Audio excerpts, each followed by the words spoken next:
ये हिंदू धर्म का प्रभाव काफी तेजी से फैल रहा था। उन दिनों अमेरिका, रूस, ऑस्ट्रेलिया सहित तमाम बड़े देशों में नागरिक रोजाना हजारों की तादाद में इस्कॉन संस्था से जुड़कर हिंदू धर्म अपना रहे थे।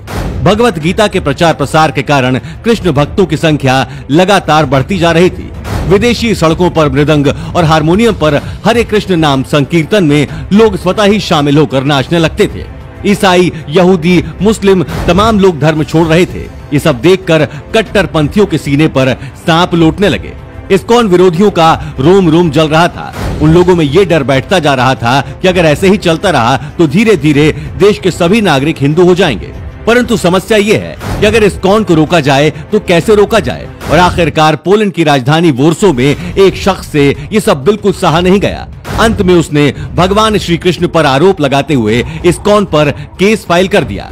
मामला कोर्ट में पहुंचा और जैसा कि हर एक केस में होता है, प्रतिवादी पक्ष को कोर्ट में हाजिर होने के लिए सम्मन भेजे जाते हैं। वैसे ही इस्कॉन को सम्मन भेजे गए और निश्चित दिनांक को वादी तथा प्रतिवादी कोर्ट में उपस्थित हुए।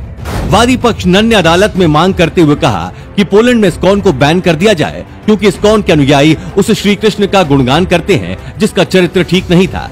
नन ने आगे कहा कि वो गोपियों संग उनकी रासलीला के चर्चे काफी मशहूर हैं और ये सब मैं जुबानी नहीं कह रही हूँ। इनकी किताब में ये सब विस्तार से लिखा हुआ है कि कैसे कृष्ण किस तरह गोपियों को तंग करते थे। जो गोपियां पानी भरने जाती थी, श्री कृष्ण उनकी मटकी फोड़ देते थे।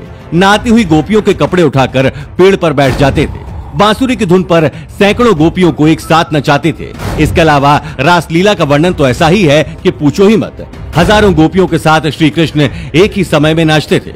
यही नहीं, श्री कृष्ण के बारे में यह भी कहा जाता है कि श्री कृष्ण ने 16,000 औरतों से शादी की थी। इसलिए अदालत से अनुरोध है कि पोलैंड में इस्कॉन को बैन कर दें, क्योंकि जिनका भगवान ही चरित्रहीन है, उसके अनुयायी इस देश में बढ़ गए तो हर तरफ अराजकता फैल जाएगी, हर तरफ अश्लीलता ही नजर आएगी। नन का आरोप सुनने के बाद अदालत ने इस्कॉन को अपना पक्ष रखने को कहा।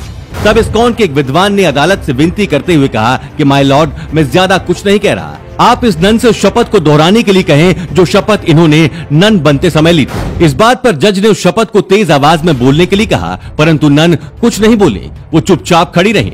तब इस्कॉन के विद्वान ने जज से कहा कि यदि अदालत की अनुमति हो तो शपथ को पढ़कर सुनाना चाहते हैं। जज ने अनुमति दी। इसके बाद उस व्यक्ति ने सबके सामने जोर जोर से पढ़कर उस शपथ को सुनाया, जिसमें साफ साफ लिखा था कि नन बनने वाली हर एक स्त्री नन बनते समय ये शपथ लेती है कि जीसस क्राइस्ट ही उसके पति हैं और वो आजीवन उनकी पत्नी बनकर रहेंगी। उसने आगे कहा कि मिलॉर्ड, इस तरह से देखा जाए तो पूरी दुनिया में 10 करोड़ से अधिक नन हैं जो कि जीसस क्राइस्ट की विवाहिता पत्नी है, और जहाँ तक कि श्री कृष्ण की 16,000 पत्नियों की बात है तो इसके विषय में इतिहास है कि भौमसुर नामक असुर ने अमर होने के लिए 16,000 कन्याओं को बलि हेतु बंदी बनाया हुआ था।